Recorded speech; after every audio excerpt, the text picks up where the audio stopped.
ሁሌም ከቴክኖሎጂ ጋር የሚራመደው ብርሃን ባንክ ዛሬም አዲስ መላ ይዞ መጥቷል። በኢትዮጵያ ዘመናዊ የትምህርት ቤት ክፍያ ስርዓትን በማስጀመር የመጀመሪያው ባንክ ብርሃን ባንክ ነው። ከ1000 በላይ የኢትዮጵያን ትምህርት ቤቶችን የክፍያ ስርዓት ያቀለለውና ያዘመነው ብርሃን ስኩል ፔይ አሁን ደግሞ በአዲስ አማራጭ ከቴሌ ብር ጋር በመቀናጀት የብዙዎችን ህይወት እያቀለለ ይገኛል። መላውን ይቀላቀሉ።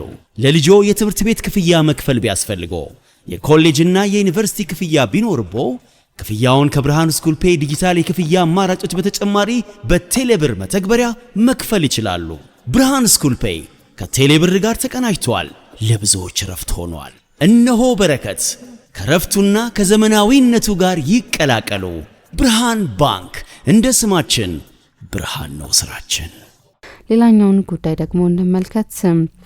ማንቸስተር ሲቲ አጥብቆ የሚፈልገው ባለስጦ አዩብ ቡአዲን ጉዳይ እናንሳ። መቼስ ስለዚህ ተጫዋች ብዙ ሲባል ነበር አይደል? በዓለም ዋንጫ ወቅት እናንሳይን ጉዳይ ልክ ነው። ማንቸስተር ሲቲ የአማካይ ክፍል ላይ ብዙ ለውጦች የሚያደርግበት ዘመን ላይ ያለን ይመስላል ምሳ።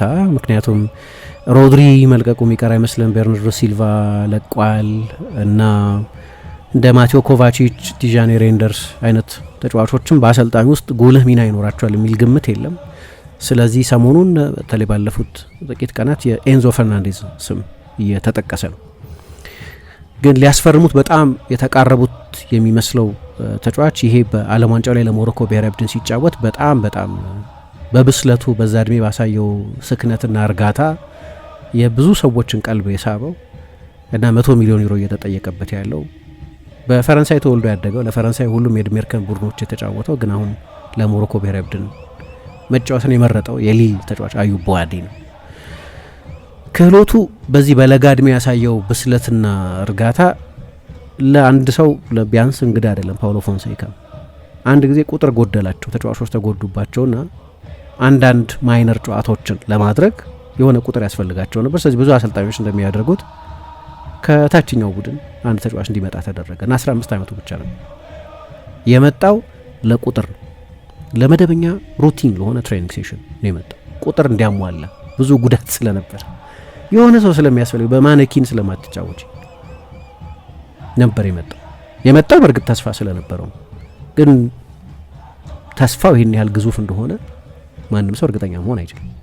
ከዛ አንድ ትሬኒንግ ሴሽን ነው ፓውሎ ፎንሴካ አሁን የሊዮን አሰልጣኝ ናቸው እና ወዲያው ለሊዮን ከ16 ዓመት በታች ቡድን አሰልጣኝ ደውለው አይመልስም ለሚቀጥለው ጨዋታቸው ሌላ ተጫዋች አዘጋጁ እንፈልገዋለን ዋናው ቡድን አሏቸው። 15 ዓመቱ ብቻ ነው ነበር።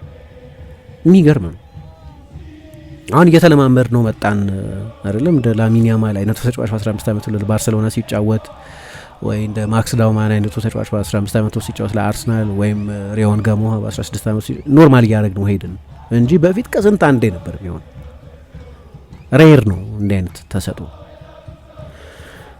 እና አሁንም እስከሚቀጥለው ጥቅምት ድረስ 19 ዓመት እንኳን አይሆነው። አሁንም ትንሽ ልጅ ነው አዩብ ቡአዲ በጣም ትንሽ እና እንደዚህም ሆኖ ግን በዚህኛው የዝውውር ጊዜ ብቻ ትልልቆቹ የእንግሊዝ ክለቦች ተራ በተራ አርሰናል፣ ማንቸስተር ዩናይትድ፣ አሁን ማንቸስተር ሲቲ ይፈልጉታል ተብሎ ሰምተናል። ፓሪስ ሳን ጀርመን እና ሪያል ማድሪድ ተጫዋቹን ይፈልጉታል ተብሎ ነው እና በዓለም ዋንጫው ላይ በተለይ ደግሞ በዛ የብራዚል ጨዋታ ላይ ባሳየው በጣም አስደናቂ ብቃት ምክንያት በ60 ምናምን ሚሊዮን ዩሮ ይዘዋወራል እየተባለ ያለ ተጫዋች የሚጠቀስበት ገንዘብ በጣም ከፍተኛ ነው። ማከሌሌ እንደሚለው ብራዚል ኦርናት ይላል። ማከሌሌ ከማንም ጋር እንጫወት ችግር የለውም ለእኔ ሁሉም ጨዋታ እኩል ነው እንደሚል አይነት ከፊቱ በዚያ ቦታ ታላቅ የሆነው ካሰሚሮ ከፊቱ አሁን አርሰናል ለ28 ዓመት ተጫዋች ተከፍሎ የማያውቅ ለ28 ዓመት አማካይ ተጫዋች በታሪክ ተከፍሎ የማያውቅ ገንዘብ ከፍሎ ያመጣው ብሩኖ ጊማራሽ ነበሩ። ባላጋራዎቹ የነበሩት እነሱ ነው ዶሚኔት ያደረገው። እንዲሁ አንድ የዓለም ዋንጫ ጨዋታ ላይ ጥሩ መጫወት ብቻውን ብዙ ክሬዲት የሚያሰጠው ውሳኔ አሰጣጡ፣ መስመር ሰንጣቂ ፓሶቹ፣ አስደናቂ ሩጫዎቹ፣ ሁልጊዜ ለፓስ ዝግጁ መሆኑ፣ ብስለቱ በትልቅ ኦኬዥን በዓለም ዋንጫ አይነት ውድድር በብራዚል አይነት ባላጋራ ላይ ያሳየው ብቃት የሚገርም ነው። በትልቅ ጨዋታ ሲጫወት እንደዚህ በሚገርም ብስለት ሲጫወት ግን ለመጀመሪያ ጊዜ አይደለም። የመጀመሪያ የቻምፒየንስ ሊግ ጨዋታውን ከሪያል ማድሪድ ጋር ቤሊንጋም፣ ሹዋሜኒ፣ ካማቪንጋ እና ሞድሪች የነበሩበትን የሪያል ማድሪድ አማካይ ክፍል ነው ዶሚኔት ያደረገው። ያኔ ደግሞ 16 ዓመቱ ነበር ገና።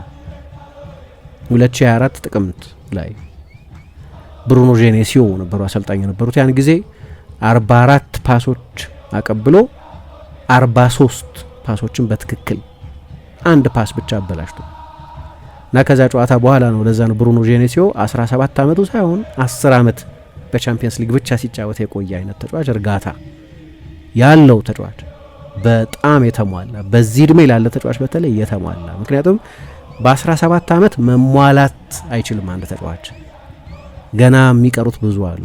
ግን እሱ እንደዛ ነው የሚመስለው፣ ያልተለመደ ብስለት ያለው ነው ይላል ነው።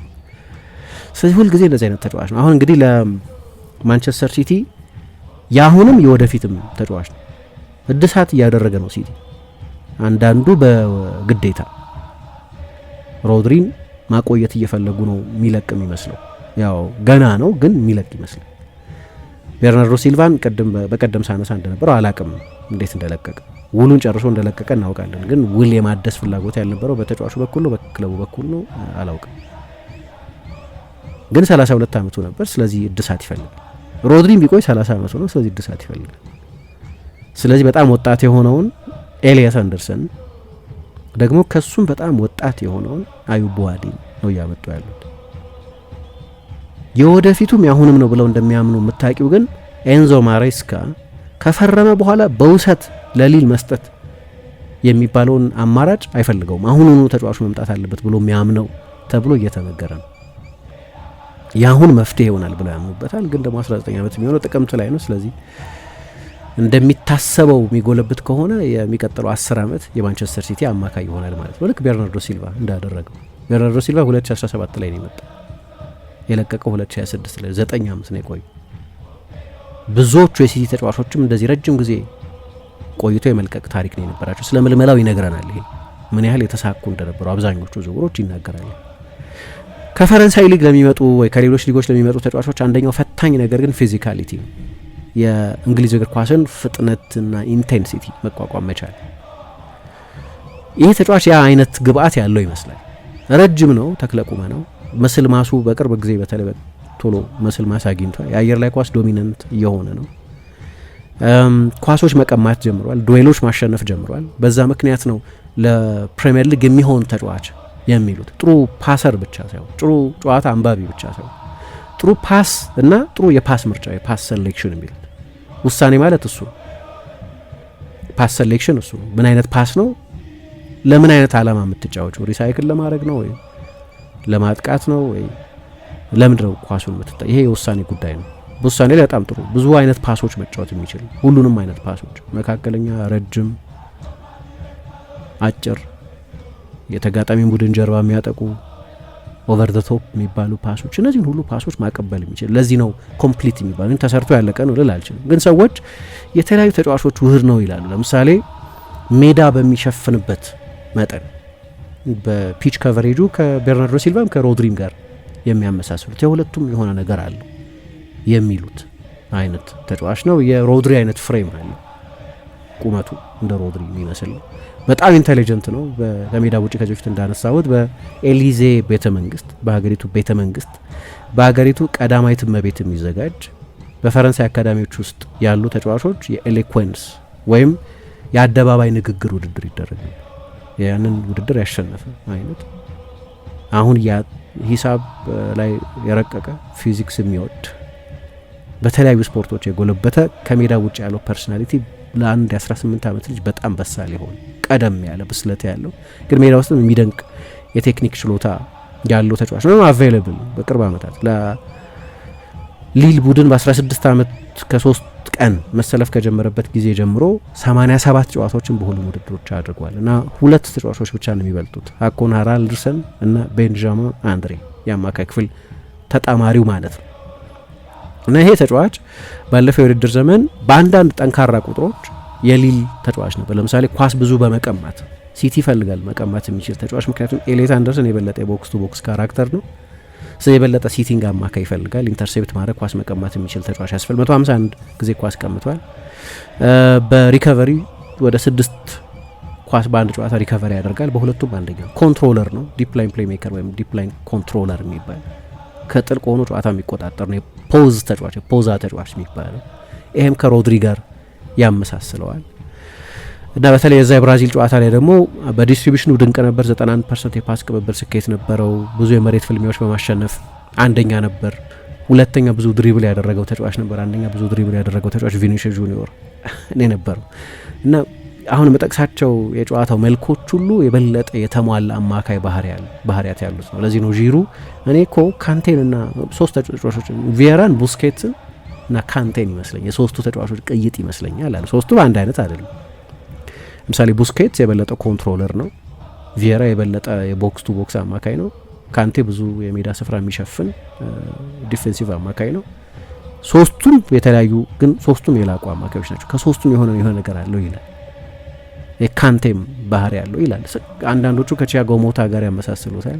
የፔዤ የጣሊያን ብሔራዊ ቡድን አማካይ የነበረው እና ፊዚክስ፣ ማቴማቲክስ ምናምን ቅድም እንዳልኩት ኢንተሊጀንት የሆነ ልክ ለዓለም ዋንጫ ላይ ያየ ነው የኦኬዥኑ ከፍ ማለት እንዳላሳሰበው ሁሉ የሊግ መቀየርም ወደ ሲቲ አይነት ትልቅ ክለብ በመምጣት ውስጥ ያለ አብሮ የሚመጣ ኤክስፔክቴሽን መኖርም ብዙ አያሳስበውም የሚሉት በዚህ ስክነቱ ምክንያት በጣም ኃይለኛ ቅዝቃዜ ባለበት የአይስላንድ ጨዋታ ነው በክላቪክ የመጀመሪያ ጨዋታውን ያደረገው። በታሪክ የሚጠቀስ ጨዋታ ላይሆን ይችላል፣ ግን የእሱ የእግር ኳስ ሕይወት ጠዋት ጅማሬ የነበረበት ነው። አሁንም በጣም ወጣት እንዲያውም አንድ ባፎ ዲያኬቴ የሚባል ተጫዋች ምን ይላል መሰለሽ፣ ቤንጃሚን አንድሬ 34 ዓመቱ መሰለኝ፣ አዩብ ቡዋዲ በ17 ዓመቱ ነው ሬጉላር የሊግ ተጫዋች ሆነ።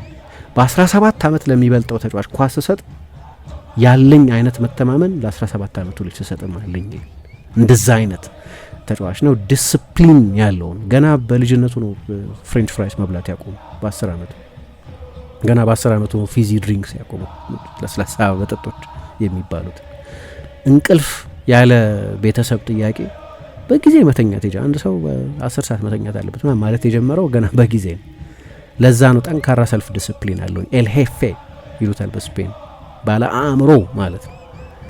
እና ሲቲን ተጫዋች የሚያመጣ ከሆነ በጣም ፈረንሳይና ሞሮኮ የተፋለሙበት እንዲያውም ዚዳን ለሞሮኮ እንዲጫወት ለፈረንሳይ እንዲጫወት እሱ አሰልጣኝ ሲሆን የዋናው ቡድን ዋና አካል ሊያደርገው ይፈልግ ስለነበር እንደዛ ሊያግባባው ሞክሮ ነበር። ስለዚህ አንዳንዶቹ እንትና ማን ነው አንስታይን ነው የሚለው ሼርኬር አንስታይን ነው የሚለው አልበርት አንስታይን ነው የሚለው ብሬኒ ነው ጭንቅላቱ በጣም እንትን ነው ለማለት። ስለዚህ ይህን ተጫዋች ነው ሲቲ ለማስፈረም ተቃርቧል እየተባለ ያለው። የዓለም ዋንጫ ሰሞን ብዙ እንዳነሳ አስታውሳለሁ። ስለዚህ ተጫዋች ግን ሲቲ ሊያስፈርመው ስለሆነ ትንሽ በድጋሚ ማንሳት ያስፈልጋል በሚል ነው።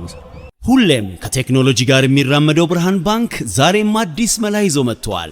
በኢትዮጵያ ዘመናዊ የትምህርት ቤት ክፍያ ስርዓትን በማስጀመር የመጀመሪያው ባንክ ብርሃን ባንክ ነው። ከ1000 በላይ የኢትዮጵያውያን ትምህርት ቤቶችን የክፍያ ስርዓት ያቀለለውና ያዘመነው ብርሃን ስኩል ፔይ አሁን ደግሞ በአዲስ አማራጭ ከቴሌ ብር ጋር በመቀናጀት የብዙዎችን ሕይወት እያቀለለ ይገኛል።